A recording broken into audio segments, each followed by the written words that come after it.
Surprise. CIA Director General David Petraeus is out tonight, just 3 days after President Obama won re-election. Petraeus says the reason is an extramarital affair. This is one of those stories that virtually no one saw coming. We begin tonight with Chief White House correspondent Ed Henry. Good evening, Ed. Good evening, Brad. Officials here at the White House say they were stunned when General Petraeus came to the president just yesterday and told him he wanted to step down. He has had a long, distinguished military record of decades, an architect of the surge in Iraq, of course, you'll remember, in 2007 under President Bush, came back and became commander on the ground in Afghanistan against President Obama, and had only taken the CIA job in September of 2011. Now, even though the general has come under fire for the CIA's role in the Benghazi terror attack, people close to him tonight are insisting the resignation has absolutely nothing to do with that incident. This was just a personal failing that he talked about today in a statement saying, quote, "After being married for over 37 years, I showed extremely poor judgment by engaging in an extramarital affair. Such behavior is unacceptable both as a husband and as a leader of an organization such as ours. This afternoon, the president graciously accepted my resignation." Now, as you know, the president and the general have clashed over the years. There was even speculation General Petraeus could become the presidential or vice presidential nominee on the Republican side running against the president. That never happened. But don't forget, these two men did come together after General Stanley McChrystal had to step down because of unfortunate comments he made to Rolling Stone magazine. General Petraeus agreed to put their differences aside, stepped up, went back to the battlefield, and served as commander on the ground in Afghanistan. And the president singled him out today and praised General Petraeus by saying he is, quote, "one of the outstanding general officers of his generation, helping our military adapt to new challenges and leading our men and women in uniform through a remarkable period of service in Iraq and Afghanistan, where he helped our nation put those wars on a path to a responsible end. As director of the Central Intelligence Agency, he has continued to serve with characteristic intellectual rigor, dedication, and patriotism." That from the president. Meanwhile, Democratic Senator Dianne Feinstein, the chair of the Senate Intelligence Committee, is tonight saying that while she does not excuse the general's behavior, she regrets that the president accepted his resignation because she thinks he is so critical in that job, so important in that job. And obviously with crises in Iran, Syria, the last thing the White House wanted to be doing tonight, Brett, is deal with a new search for a CIA director. Okay, Ed, we'll head back in just a minute. Thank you. Of course, General Petraeus was one of the first to brief lawmakers following the deadly attack on the U.S. mission in Libya 2 months ago. Chief Intelligence Correspondent Catherine Herridge is here with the latest on that investigation. Good evening, Catherine. Well, thank you very much, Brett. Fox News is told that the CIA director will not be testifying next week.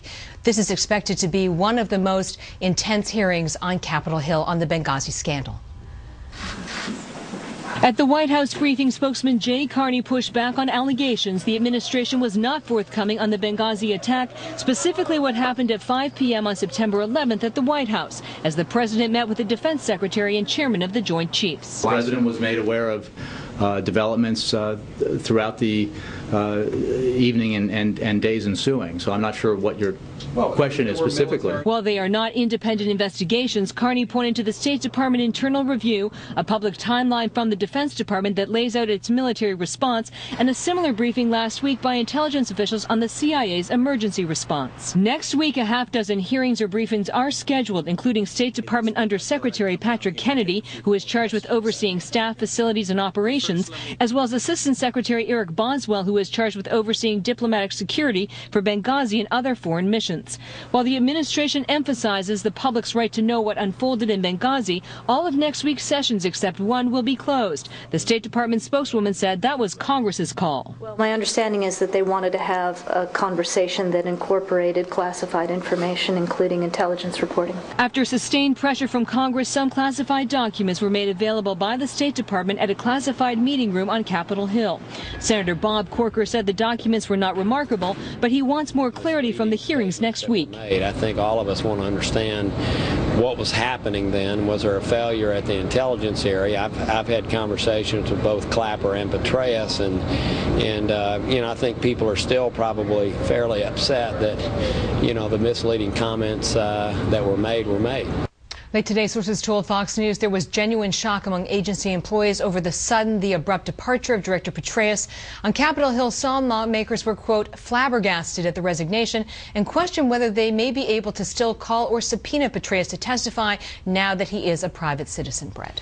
Okay, Catherine, we're just getting more about this. The Petraeus affair apparently was with his biographer, a woman by the name of Paula Broadwell, and was revealed and there you see a picture of her in the course of an FBI investigation. The FBI was investigating a broader case unrelated to this, and in the course of that investigation, Broadwell's name came up. The FBI followed that lead. In doing so, Petraeus' name came up.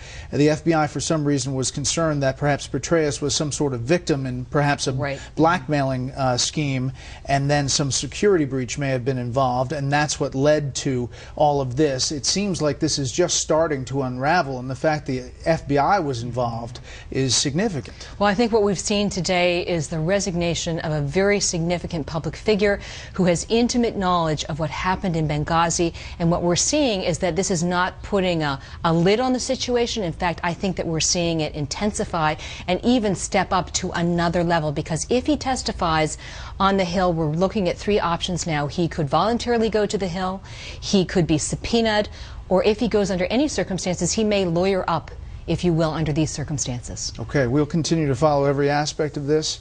Catherine, thank you. You're welcome. Now